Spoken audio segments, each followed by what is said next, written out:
आप कह रहे हैं कि मुझे ससुराल वालों से संबंध रखना है, तो आप अपनी पत्नी से संबंध रखिए ना, ससुराल वालों से क्यों रख रहे हैं? पत्नी को रखने दीजिए, आप क्यों रख रहे हैं? कौन सी मजबूरी है? आप छोड़ दीजिए। अगर आपको नहीं पसंद है तो आप बिल्कुल बात बंद कर दीजिए कि मुझे नहीं बात करना है। पत्नी को आपके साथ रहना होगा तो रहेंगी, नहीं रहना तो। सत्य क्या है? सत्य ये शरीर है, लेकिन इस भीतर जो मैं है ना, ये सत्य नहीं है। सत्य ये है इस चीज को जान लेना कि मैं मात्र शरीर नहीं हूँ, मतलब मैं एक प्रकृति हूँ। शरीर मैं नहीं हूँ, मैं भी एक तत्व हूँ, मैं भी एक हिस्सा हूँ प्रकृति का। पूरा शरीर मैं नहीं हूँ, लेकिन हम कहते हैं कि ये पूरी बॉडी मेरी है। अगर कोई आपसे बोले कि आंख किसकी है तो आप बोलोगे मेरी है, नाक किसकी आप बोलोगे मेरी, मतलब आप पूरे शरीर को ही अपना बताते हो, मेरा बोलते हो, है ना। जबकि सब चीजें प्रकृति, और जिस तरह से आंख, नाक, कान, हाथ, पैर सब है, उसी तरह से अहम वृत्ति भी होती है। अहम वृत्ति एक तत्व है, लेकिन वो इतनी चालाक होती है कि वो सबको अपना समझने लगती है। मतलब सब हो अपने आप रहा है और वो कहता है कि मैं कर रहा हूं।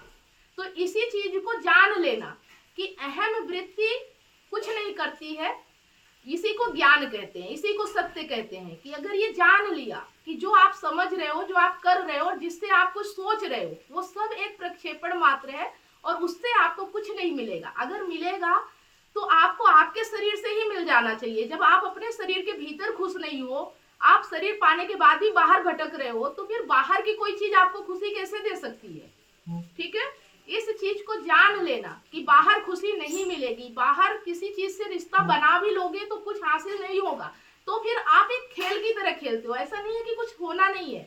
आंख अपना काम करेगी, जुबान अपना काम करेगी, विचार अपना काम करे, बुद्धि अपना काम करेगी, सब अपना अपना काम करेंगे, फिर आप उसमें बीच में नहीं घुसते हो। तो ये जो दुख सुख होता है ना, जो ये दुख सुख होता है कि अगर आपका किसी ने बुरा कर दिया आप बहुत दुखी हो जाते हो, किसी ने आपको बहुत अच्छा कर दिया तो आप खुशी हो जाते हो, तो फिर ये चीजें होना बंद हो जाती है। ना तो आपको दुख प्रभावित करता है और ना सुख विचलित करता है। फिर आप समझते हो कि ये सब प्रकृति का खेल है और यहाँ कुछ ऐसा नहीं है जो मुझे प्रभावित कर सके। ठीक है, ये चीज अगर जान लेते हो ना तो आपका जीवन मुक्त हो जाता है। ये सिर्फ जानना, मतलब सब कुछ खेल है जानने का। अगर आप जान जाते हो तो आप मुक्त हो जाते हो, और अगर आप नहीं जानते हो तो आप उसी भ्रम में, उसी झूठ में फंसे रहते हो और पूरी जिंदगी दुख सुख से प्रभावित होते रहते हो। पूरी जिंदगी आप फर्क में रोते गाते रहते हो। जैसे एक बच्चा जब खिलौने से खेलता है तो उसे लगता है कि ये सच है, वो जो खेल रहा होता है, लेकिन आपको पता है ना कि ये खेल रहा है। ठीक है, आपको पता है ना, लेकिन वो खिलौने को ही रियल गाड़ी समझने लगता है, खिलौने को ही रियल गाड़ी समझता है। लेकिन आप तो जानते हो ना कि खिलौना है, रियल गाड़ी नहीं है। उसी तरह से अहम जब ज्ञानी होता है तो वो जान जाता है कि संसार में सिर्फ एक खेल चल रहा है, रियल कुछ नहीं है, सब खेल है। एक मंच है जहां पे कुछ लोग हैं जो अभिनय कर रहे हैं, नाटक कर रहे हैं, और एक दिन ये पर्दा गिरेगा और सब खत्म हो जाएगा। या कुछ नहीं है इस संसार में। तो इस संसार में जो कुछ हो रहा है बस उसे जानना है, और जानने मात्र से आप मुक्त हो जाते हो। फिर आप उसके मोह में नहीं रहते हो, फिर आप उससे दुखी नहीं होते हो, फिर आप उससे सुख की उम्मीद नहीं करते हो।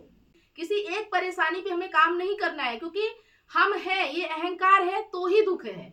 और इस अहंकार को ही जान लिया ना, इसे ही समझ लिया तो सब कुछ सब समाप्त हो जाता है, फिर दुख बचता ही नहीं जीवन में। ठीक है, दुख ही ये अहंकार है, और पकड़ना किसे इस अहंकार को।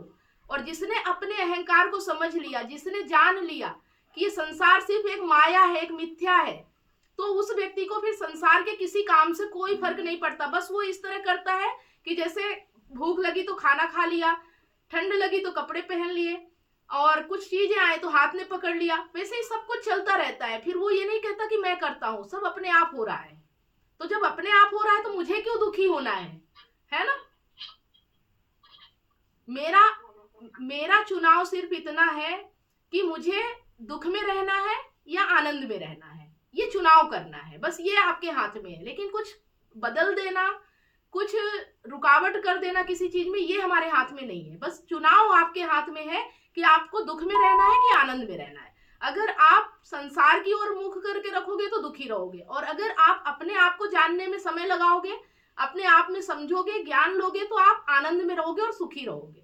बाकी फिर सब कुछ चलता है, रिश्ते नाते, दुनिया, संसार सब चलता है, हमें किसी चीज से दुख नहीं होता है है ना। ये दुखी होता ही वही है जो ये रिश्ता बना के बैठा है, संबंध बना के बैठा है कि मेरी पत्नी, मेरा पति, कौन है मेरी पत्नी, कौन है मेरा पति। आज से 20 साल पहले जो 20 साल की लड़की होती है जिसकी शादी 20 साल में होती है, उसके पहले आप उसको क्या जानते थे? सिर्फ एक सामाजिक बंधन बंध जाने से आप उसको अपना कहने लगते हो, ये जाने बिना कि वो एक व्यक्ति है और उसके भी अपनी वृत्तियां होती हैं, वो अपने वृत्तियों के हिसाब से काम करता है, ठीक है। और हमें दुख इसलिए होता है, मेरी है इसलिए ऐसा किया, इसलिए मुझे दुखी हो रहा है। जब आप ये समझ जाओ कि वो एक इंसान है, वो जो कर रहा है उसकी वृत्तियां हैं, उसका नेचर है, तो आपको बस ये डिसाइड करना है कि ऐसे में आप उसके साथ खुश रह सकते हो या नहीं रह सकते हो। अगर नहीं रह सकते हो तो फिर खुश कैसे रहोगे, उसके लिए काम करना है। वो जैसे अभी बात कर रहे थे ना वृत्ति प्रवृत्ति वाली, तो कुछ होता है कि जैसे ससुराल पक्ष का होता है, मैंने थोड़ा सा हिंट दिया होगा कि अच्छे नहीं रहते हो, उधर से बैकग्राउंड ठीक नहीं है, वो सब करके फिर वो वहीं पे प्रेशर आता है कि घर वाले को तो आप नहीं करते ऐसा। तो वैसे सिचुएशन में क्या करना है? आप किसी को दोष क्यों देते हैं? ये गलती आपकी है। वो जैसे भी हैं, जो भी है, आप उनसे रिश्ता क्यों रख रहे हैं? क्या मजबूरी है आपकी? अपनी मजबूरी को समझिए ना। और अगर मजबूरी है तो किसी को दोष देके क्या फायदा? अपनी मजबूरी को खत्म कीजिए कि आप उनसे नाता रख ही क्यों रहे हैं। अगर उनका व्यवहार अच्छा नहीं है, वो अच्छे नहीं है, तो फिर आप उनसे संबंधित क्यों है? कौन सी ऐसी मजबूरी है कि आपको उनसे बात करना ही है, आपको उनसे संबंध रखना ही है? उस मजबूरी को खत्म कीजिए, ना कि उनको दोष दीजिए, ठीक है। जिस मजबूरी के कारण, जिस भी परेशानी के कारण आप कह रहे हैं कि मुझे ससुराल वालों से संबंध रखना है, तो आप अपनी पत्नी से संबंध रखिए ना। ससुराल वालों से क्यों रख रहे हैं? पत्नी को रखने दीजिए, आप क्यों रख रहे हैं? कौन सी मजबूरी है? आप छोड़ दीजिए। अगर आपको नहीं पसंद है तो आप बिल्कुल बात बंद कर दीजिए कि मुझे नहीं बात करना है। पत्नी को आपके साथ रहना होगा तो रहेंगी, नहीं रहना तो मत, उन पे पाबंदी मत लगाइए। लेकिन आप अपने आप को तो कंट्रोल कर सकते हैं ना। आपका अधिकार सिर्फ आप पे है, दुनिया पे नहीं है। यही चीज तो हमें समझना है ना। हमें ना किसी का दोस्त देखना है, ना किसी को बुरा भला कहना है, बस हमें अपने आप को अलग कर लेना है। हमें अपने आप में कुछ करना है। अगर हमारा अलग करना हमारे बस में है तो अलग करेंगे, और नहीं अलग कर पा रहे हैं तो क्यों नहीं कर पा रहे, उस पे काम करेंगे। आप बुक पढ़िए, आप लाइव सेशन ले रहे हैं, आप ज्ञान लीजिए, आप इतने मगन हो जाइए कि आपको दुनिया की परवाह ही ना हो कौन कहाँ क्या कर रहा है। आप तो मस्त रहिए ना अपनी जिंदगी में। अभी करंट का वही चल रहा था, कभी टॉपिक पे बात कर रहे थे तभी आया था ये। सेकंड वो वाली बात रहे थे कि जैसे फ्री रहना है तो हमको यहाँ पे अच्छा नहीं लगता है तो दूसरी जगह चेंज करना है। उनको बोलो कि चेंज करने से अच्छा नहीं लगने लगेगा। अगर आपको अच्छा हर जगह लग रहा तो अच्छा लगेगा। चेंज आदमी इसलिए करता है कि जैसे यहाँ कुछ परेशानी आ रही है, आप अपने घर पे अच्छे से रह नहीं पा रहे हो, कोई आपके सर पे ही दिन भर चढ़ा रहता है, तो हम माहौल से परेशान होते हैं कि हमें शांति चाहिए, तो वो अलग बात है ना। सिर्फ अच्छा लगने के लिए अगर चेंज कर रहे हो तो अच्छा यहाँ नहीं लग रहा तो वहां भी नहीं लगेगा, है ना। अगर यहाँ अच्छा नहीं लग रहा है तो वहां भी नहीं लगेगा, क्योंकि संसार में अच्छा जैसी कोई चीज है ही नहीं, कहां से लग जाएगा, ठीक है। अगर कोई परेशानी आ रही है, आप अपने घर पे नहीं रह पा रहे हो, कोई आपको ताने मार रहा है, कोई आपको जीने नहीं दे रहा है, कोई पत्थर मार रहा है, तो आप बदल सकते हो अपनी जगह। लेकिन जब सब कुछ अच्छा चल रहा है सिर्फ इसलिए कि मुझे अच्छा नहीं लग रहा है, तो ये देखो ना कि मुझे अच्छा क्यों नहीं लग रहा है, क्या चीज चाहिए जो वहां मिल जाएगी जो यहाँ नहीं। और अगर ऐसा है तो कुछ दिनों के लिए आप जाके देख लीजिए कहीं और, किराए से ले लीजिए, मतलब वो मिलते हैं, क्या बोलते हैं, फ्लैट मिलते हैं, आप वहां रह के देख लीजिए, पता चल जाएगा कि कितना अच्छा लगेगा। और जब नहीं लगेगा तो फिर वापस आ जाइए। प्रैक्टिकल करके आइए ना, प्रैक्टिकल करके देखिए। एकदम से सब कुछ छोड़ने से पहले प्रैक्टिकल करके आइए। जहां भी जाना है वहां फ्लैट लेके 1-2 महीने रह के आइए, पता चल जाएगा कि वहां कितना अच्छा लग रहा है। और अगर वही बात है तो फिर मतलब ही नहीं चेंज करने का, फिर अपने आप को चेंज करिए कि अपने आप में चेंज करेंगे तो अच्छा लगेगा, है ना। ये मुझे समझ में आ रहा है लेकिन आपको नहीं आ रहा, इसलिए आप प्रैक्टिकल करके आ जाइए, आप देख के आ जाइए, एक बार कहीं जाके रह के आ जाइए 1-2 महीने, पता चल जाएगा कि प्रॉब्लम कहाँ है, घर में प्रॉब्लम है कि इंसान में प्रॉब्लम है, ठीक है। बोलिए अपनी वाइफ को, चलो फ्लैट लेके रहते हैं, ठीक है, चलो जो तुम्हारी मर्जी वो करो, करके देख लो। अगर फिर भी अच्छा ना लगे तो बता देना, फिर हमारे कोर्स के साथ ज्वाइन करा देना, बोलना यहाँ पे अच्छा लगेगा, है ना। यही एक ऐसी लाइफ है, यही एक ऐसी जिंदगी है जहाँ पे बिना कुछ किए अच्छा लगता है। यहाँ आप मात्र ज्वाइन हो जाते हो और आपके कानों में आवाज जाती है ना, आपके जीवन का आनंद यहीं से शुरू होता है। आप इतने दिनों से जुड़े हुए, आप देख लो कि जब आप हमारे साथ 1 घंटे रहते हो तो कितना आनंद मिलता है आपको।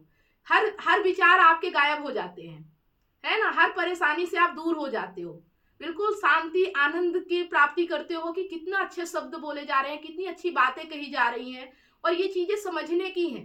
ऐसा नहीं कि बस इसमें मगन हो जाना है। तो ये 1 घंटा आपको कैसा लगता है, आप बताइए। अच्छा लगता है, फुल मोटिवेशन जैसा लगता है, और है ना, रिचार्ज हो जाता है। हाँ ठीक है। तो बस यही है कि हमें खुद करके देखना है कि हमें कहाँ अच्छा लग रहा है। जहाँ अच्छा लगे वो काम करो, ठीक है। और अच्छा नहीं लग रहा है तो मजबूरी नहीं होना चाहिए, ठीक है। मजबूरी नहीं होना चाहिए। अगर आपके ससुराल वालों से बात करना आपको अच्छा लग रहा है, ठीक है, नहीं तो फिर मजबूरी नहीं है ना आपकी। आप नहीं भी जाओगे तो क्या बिगड़ जाएगा, जो बिगड़ जाए उसे बिगड़ने दो, ठीक है।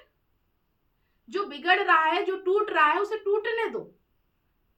नुकसान आपका नहीं होगा, आपने सोच रखा है कि ऐसा हो जाएगा, इसलिए नहीं कर पा रहे हैं, है ना। हो जाएगा तो भी और अच्छा होगा। अगर जिस व्यक्ति से आपकी बातचीत नहीं हो पा रही है, जिस व्यक्ति से आपके विचार नहीं मिल रहे हैं, उससे आप दूरी बना के देखो, आपको कितना अच्छा लगेगा, ठीक है। आपको उनके साथ रहना जिनसे आपके विचार मिलते हैं, जिनसे आप अपनी बात कह सकते हो, जिनके साथ आप टाइम स्पेंड कर सकते हो, ठीक है। लड़ने झगड़ने में, उलझने में क्यों अपना टाइम बर्बाद करना। बीच की कड़ी जैसे आ जाते हैं ना, वही जो बोलते हैं हमारे घर वाले से नहीं, मतलब मेरे से नहीं, इनडायरेक्टली वैसा वो ब्लेम गेम हो जाता। नहीं, मेरे घर वालों से नहीं तो मेरे से नहीं, ये कौन सी बात हुई। फिर बोलो कि तुम्हारे घर वाले जैसे तुमसे व्यवहार करते हो वैसे मेरे से भी करें, क्यों नहीं करते, है ना। तो बोलना रिश्ता मेरा तुमसे है, तुम्हारे घर वालों से नहीं है। वो तो बाय प्रोडक्ट है कि तुम साथ हो इसलिए वो साथ है। अगर उन्हें लगता है कि मैं बुरा हूं, मैं अच्छा नहीं हूं, तो उन्हें उनकी जगह रहने दो, मुझे मेरी जगह रहने दो। तुम्हें जहां जाना है तुम जाओ, मैंने तुम्हें तो नहीं रोका ना, ठीक है। ठीक है, तो इस मीटिंग को यहीं पे समाप्त करते हैं। इतनी सारी काउंसलिंग करने के बाद मुझे रियलाइज हुआ कि लोग अपने रिलेशनशिप और लाइफ से कितने ज्यादा परेशान हैं। जबकि मैंने अपने YouTube चैनल और Facebook पेज पर हजारों वीडियो रिलेशनशिप से रिलेटिव फ्री में डाल रखी है, फिर भी लोग पर्सनल काउंसलिंग चाहते हैं। नमस्कार दोस्तों, मैं कमलेश सोनी एक रिलेशनशिप कोच हूँ। 2019 से लेकर आज तक हजारों लोगों को मैंने फोन पर मदद किया है, जो लोग अपने रिलेशनशिप प्रॉब्लम्स को लेकर मुझे कॉन्टेक्ट करते हैं। अब मेरा ये मिशन है, जो लोग रिलेशनशिप प्रॉब्लम्स को लेकर हताश और निराश है, ऐसे लोगों की मैं मदद करूं, ताकि लोग अपने रिलेशनशिप को खुद ही ठीक कर सके और जीवन में हमेशा खुश रहे, ना कि निराशा की ओर आगे बढ़े। जिस तरह से आपको बीमारी ठीक करने के लिए एक्सपर्ट डॉक्टर की जरूरत होती है, वो चेकअप करके आपका इलाज करता है, उसी तरह से आपको एक काउंसलर की जरूरत पड़ती है आपकी एग्जैक्ट प्रॉब्लम को समझकर उसका सलूशन देने के लिए। तो आप दिए गए नंबर पर काउंसलिंग के लिए अपॉइंटमेंट बुक करा सकते हैं।